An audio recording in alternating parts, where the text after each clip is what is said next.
আসসালামু আলাইকুম। পঞ্চম শ্রেণীর প্রিয় শিক্ষার্থীবৃন্দ, আশা করছি সবাই ভালো আছো আর পরীক্ষার পড়া নিয়ে খুব ব্যস্ত আছো। বাড়ির কাজ তো আছেই, যে সরকারি পাঠ পরিকল্পনা যে পেয়েছো সেটা নিয়ে তো সবাই বেশ টেনশনে আছো। আর সিলেবাসটা তোমাদের বুঝতে অসুবিধা হচ্ছে।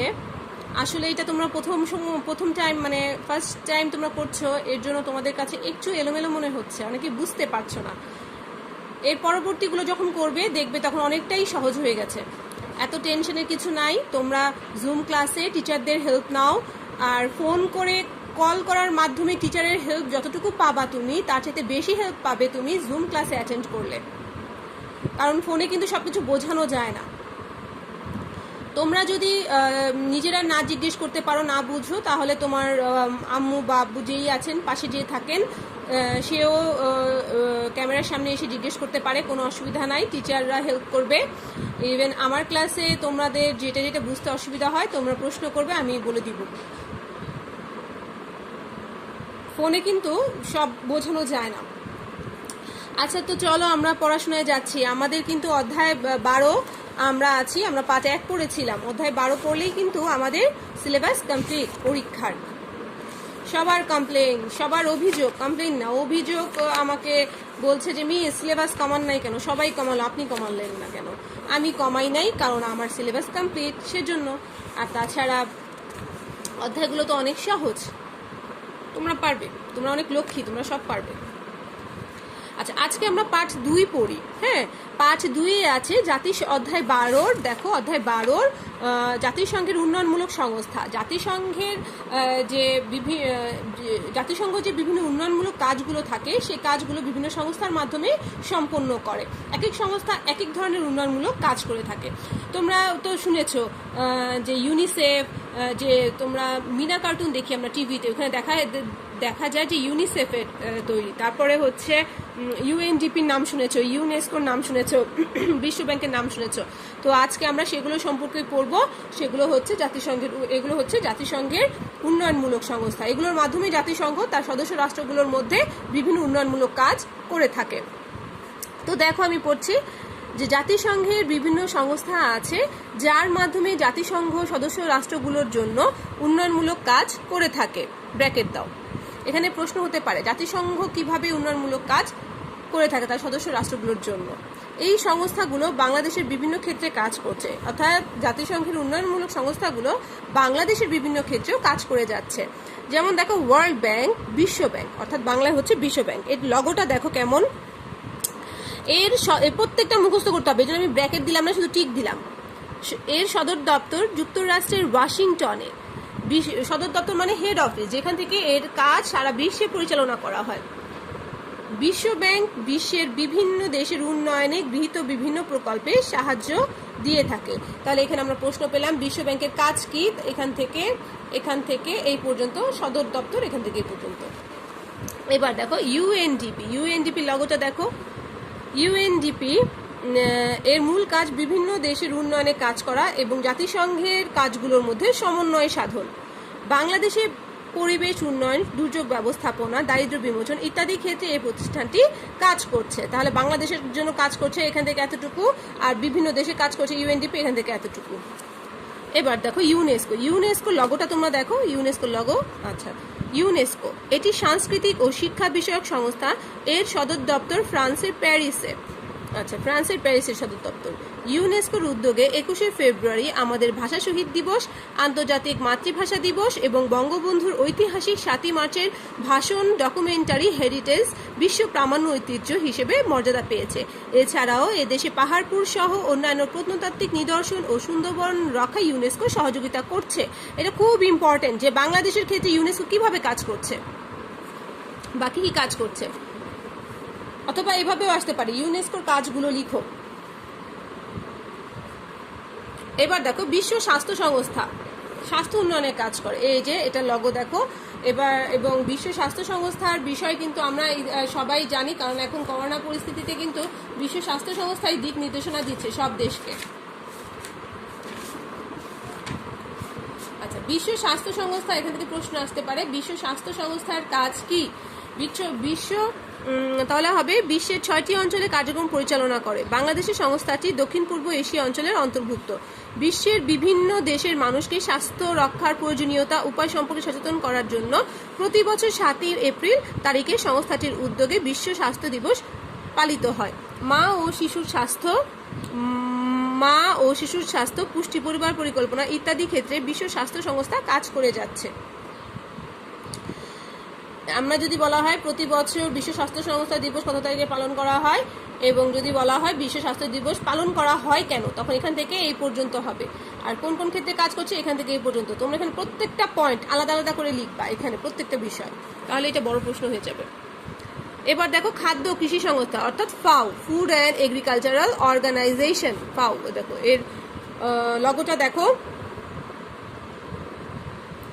ইতালির রোমে এর সদর দপ্তর অবস্থিত। খাদ্য কৃষি সংস্থা সারা বিশ্বের খাদ্য সমস্যা মোকাবেলা ও জনগণের স্বাস্থ্য ও পুষ্টি উন্নয়নে কাজ করে। বিভিন্ন প্রাকৃতিক দুর্যোগে খাদ্য ঘাটতি হলে এই সংস্থা আমাদের খাদ্য সরবরাহ করে থাকে। এখান থেকে এই পর্যন্ত।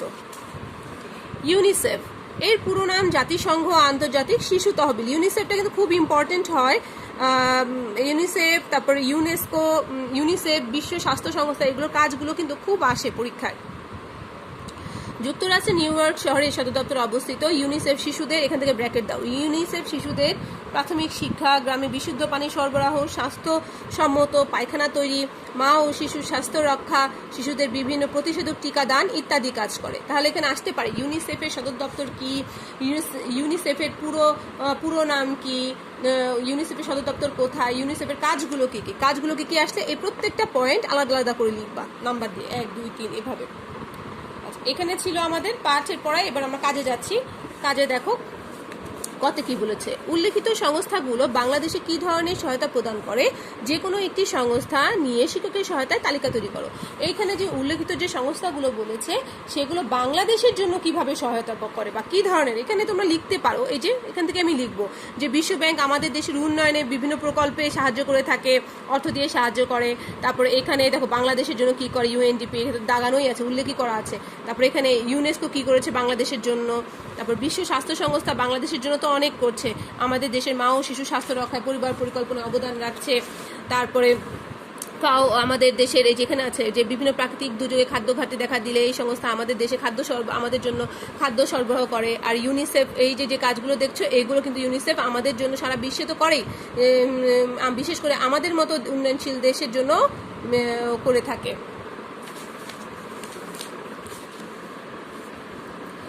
আচ্ছা এবার দেখো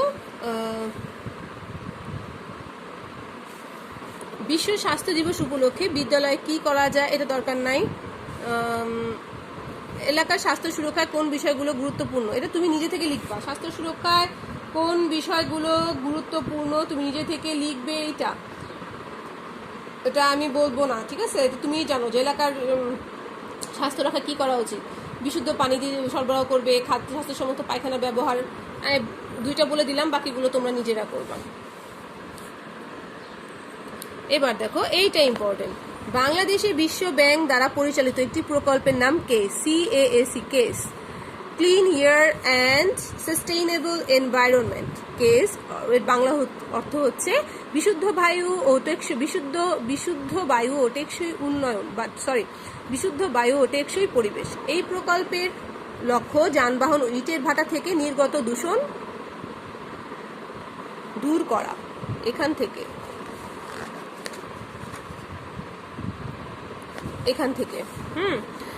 2টা প্রশ্ন আসতে পারে, এটা অনেক ইম্পর্টেন্ট। 2টা প্রশ্ন আসতে পারে এরকম যে কেস কি যদি আসে তাহলে সম্পূর্ণটা লিখবা, ঠিক আছে? কেস কি সম্পূর্ণটা আমরা লিখবো। আর যদি বলে কেসের লক্ষ্য কি তাহলে শুধু লক্ষ্য। আর বা যদি বলে কেসের পুরো নাম কি, তখন এখান থেকে এই পর্যন্ত, ঠিক আছে? কেস কি বললে কিন্তু আমরা সম্পূর্ণটা লিখবো। এই দেখো ইটের ভাটায় কেস প্রকল্প ইটের ভাটায় যে দুর্গত দূষণ হবে সেটা দূর করবে।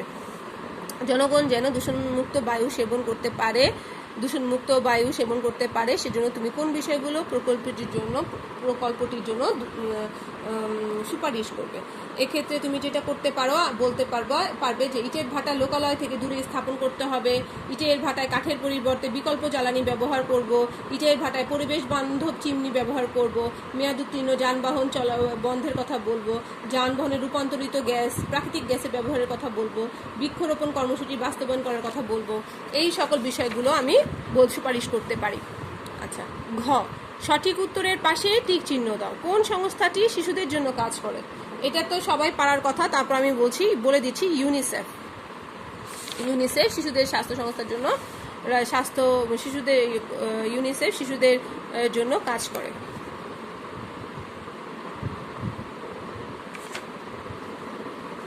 আচ্ছা, এরপরে আমরা এইটা আজকে পড়বো কিনা, হ্যাঁ আজকে পড়ে ফেলি, আমাদের যেহেতু সময় আছে। যে সার্ক কিন্তু জানো যে সার্কটা কিন্তু এটা জাতিসংঘের উন্নয়নমূলক সংস্থা নয়, এটি হচ্ছে একটি আঞ্চলিক সহযোগিতা সংস্থা। জাতিসংঘ হচ্ছে আন্তর্জাতিক, মানে সব বিশ্বের অনেক দেশ নিয়ে কাজ করে, আর সার্ক হচ্ছে শুধুমাত্র আঞ্চলিক সহযোগিতা সংস্থা, অর্থাৎ কোনো একটি বিশেষ অঞ্চলের দেশসমূহ সদস্যের দেশ নিয়ে সে কাজ করে। যেমন দেখো সার্ক, SAARC, এর পূর্ণরূপ দক্ষিণ এশীয় আঞ্চলিক সহযোগিতা সংস্থা। আচ্ছা, তাহলে তোমরা এখানে আমরা সার্ক সম্পর্কে পড়বো।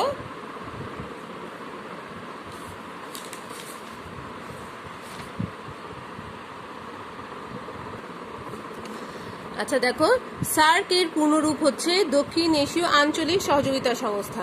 এশিয়া মহাদেশের দক্ষিণ অঞ্চলে অবস্থিত 7টি দেশ নিয়ে 1985 সালে ডিসেম্বর মাসে সার্ক গঠিত হয়।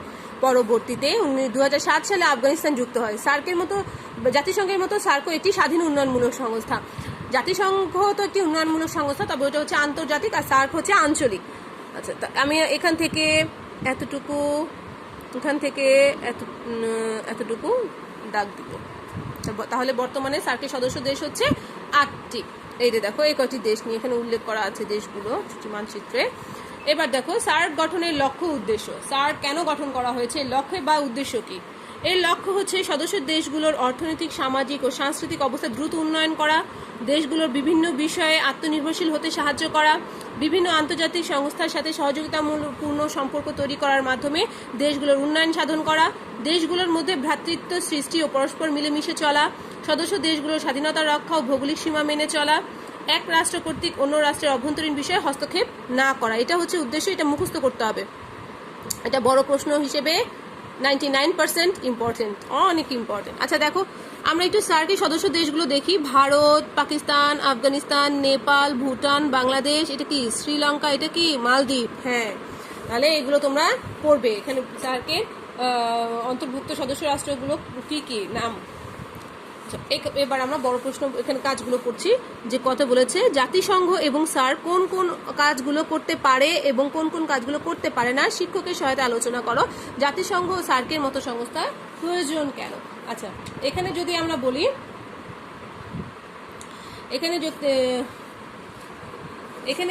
বলি, তাহলে বলতে পারি যে জাতিসংঘ এবং সার্ক যে কাজগুলো করতে পারে, যে কাজগুলো করতে পারে না, তা হলো যে, যেমন ধরো জাতিসংঘ যে কাজগুলো করে সেগুলো হচ্ছে বিশ্ব শান্তি ও নিরাপত্তা রক্ষায় কাজ করে, বিশ্বের জন্য, মানে সারা বিশ্বের জন্য, পৃথিবীর জন্য। অর্থনৈতিক, সামাজিক ও সাংস্কৃতিক ক্ষেত্রে বিভিন্ন দেশের মধ্যে সহযোগিতা গড়ে তোলার কাজ করে, বিভিন্ন দেশের মধ্যে বিদ্যমান বিবাদ মীমাংসা করে। এটি হচ্ছে জাতিসংঘের কাজ। আর সার্কের কাজগুলো হচ্ছে সদস্য দেশগুলোর অর্থনৈতিক, সামাজিক ও সাংস্কৃতিক অবস্থার উন্নয়ন। তোমরা খেয়াল করো এখানে যে জাতিসংঘ কাজ করছে বিশ্ব শান্তি ও নিরাপত্তা রক্ষায়, সার্ক কাজ করছে শুধুমাত্র সদস্য দেশগুলোর অর্থনৈতিক, সামাজিক ও সাংস্কৃতিক অবস্থার উন্নয়নের জন্য। সার্ক হচ্ছে সদস্য দেশগুলোর বিভিন্ন বিষয়ে আত্মনির্ভরশীল হতে সাহায্য করে, সদস্য দেশগুলোর মধ্যে ভ্রাতৃত্ব সৃষ্টি ও পরস্পর মিলেমিশে চলতে সাহায্য করে।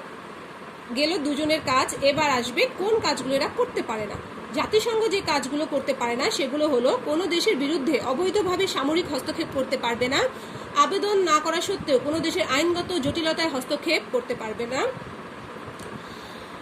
ধর্ম ও সাংস্কৃতিক ক্ষেত্রে হস্তক্ষেপ, এই কাজগুলো জাতিসংঘ করতে পারবে না। আর সার্ক যে কাজগুলো করতে পারবে না সেগুলো হচ্ছে সদস্য দেশগুলোর অভ্যন্তরীণ বিষয়ে হস্তক্ষেপ করতে পারবে না, সদস্য দেশগুলোর ভৌগোলিক সীমানায় হস্তক্ষেপ করতে পারবে না, সদস্য দেশগুলোর রাজনৈতিক বিষয়ে হস্তক্ষেপ করতে পারবে না। তাহলে অনেকটা সার্ক এবং জাতিসংঘের কাজ না করতে পারা কিন্তু অনেকটা একই হয়। আচ্ছা, তাহলে এখানে আমরা বলবো বাকি অ্যান্সারটুকু আমাদের এই যে এটা সার্কের মতো উন্নয়ন সংস্থা প্রয়োজন কেন। এই সার্কের মতো জাতিসংঘ সার্কের মতো উন্নয়নমূলক সংস্থা আমাদের অনেক প্রয়োজন, কারণ হচ্ছে যে বিশ্ব শান্তি প্রতিষ্ঠা, বিভিন্ন জাতি তথা দেশের মধ্যে সম্প্রীতি স্থাপন, স্বাধীনতা ও মৌলিক মানবাধিকার প্রতিষ্ঠা এবং সর্বোপরি সদস্য দেশগুলোর অর্থনৈতিক, সাংস্কৃতিক, সামাজিক ও টেকসই পরিবেশ উন্নয়নের জন্য জাতিসংঘ ও সার্কের মতো সংস্থার প্রয়োজন রয়েছে। শেষ। এটা মানে গাইডে, এটা মানে তোমাদের কি বলে, এটা মনে হয় শিটে আছে, তোমরা ওখান থেকে পড়ে নিও। খ, সার্কভুক্ত যে কোনো দেশের একটি প্রাথমিক বিদ্যালয়ে চিঠি লিখে দরকার নাই, এটা পড়বা না, দরকার নেই। এটা দেখো সার্কের লগোটি দেখো, সার্কের কাজ বর্ণনা করে একটি লিফলেট তৈরি করো। এই দেখো সার্কের লগো, এটা এই লগোটা দিয়ে যদি বলে এটা কি কোন সংস্থার লগো, তোমরা লিখে দিবা সার্ক। এবং কাজ যদি বলে তাহলে এই লক্ষ্য উদ্দেশ্যগুলোই কিন্তু কাজ, এই লক্ষ্য উদ্দেশ্যেই কিন্তু সে কাজ করছে। আমি লিখবো সদস্য দেশগুলোর অর্থনৈতিক, সামাজিক অবস্থা দ্রুত উন্নয়নে কাজ করছে, তারপরে মিলেমিশে আত্মনির্ভরশীল হতে সাহায্য করার জন্য আত্মনির্ভরশীল হতে কাজ করছে, এইভাবে এইটাই হবে, কাজ লক্ষ্য উদ্দেশ্য একই হবে। আচ্ছা, এবার দেখো আমি বাক্যটি পূর্ণ করি। সার্কের 8টি সদস্য দেশ হলো, এই যে সদস্য দেশ এগুলো লিখবা, এখান থেকে লিখবা। সার্কের 8টি সদস্য দেশ হলো বাংলাদেশ, ভারত, পাকিস্তান, নেপাল, ভুটান, শ্রীলঙ্কা, মালদ্বীপ ও আফগানিস্তান। এইখান থেকে 8টি দেশ নিয়ে তোমরা এখানে লিখবা, আমি লিখে দিলাম তা।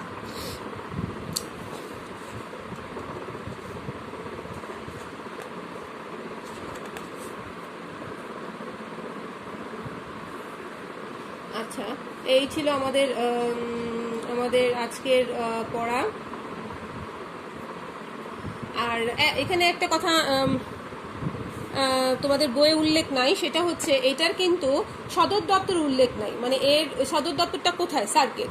তো এর সদর দপ্তরটা আমি বলছি, তোমরা লিখে নাও। নেপালের রাজধানী কাঠমান্ডুতে এর সদর দপ্তর অবস্থিত। আবারও বলছি, নেপালের রাজধানী কাঠমান্ডুতে এর সদর দপ্তর অবস্থিত। ঠিক আছে, তো আমাদের কিন্তু সিলেবাস কমপ্লিট। এখন সবাই আমরা রিভিশনে আবার চলে যাব। আরেকটা ক্লাস তো আমাদের লাগবে, অধ্যায় 12 থেকে আমি সংক্ষিপ্ত প্রশ্ন এবং শূন্যস্থান দিব। তো সবাই সে পর্যন্ত এই পড়াগুলো কমপ্লিট করে ফেলো। সবাই ভালো থাকবে। আল্লাহ হাফেজ, আসসালামু আলাইকুম।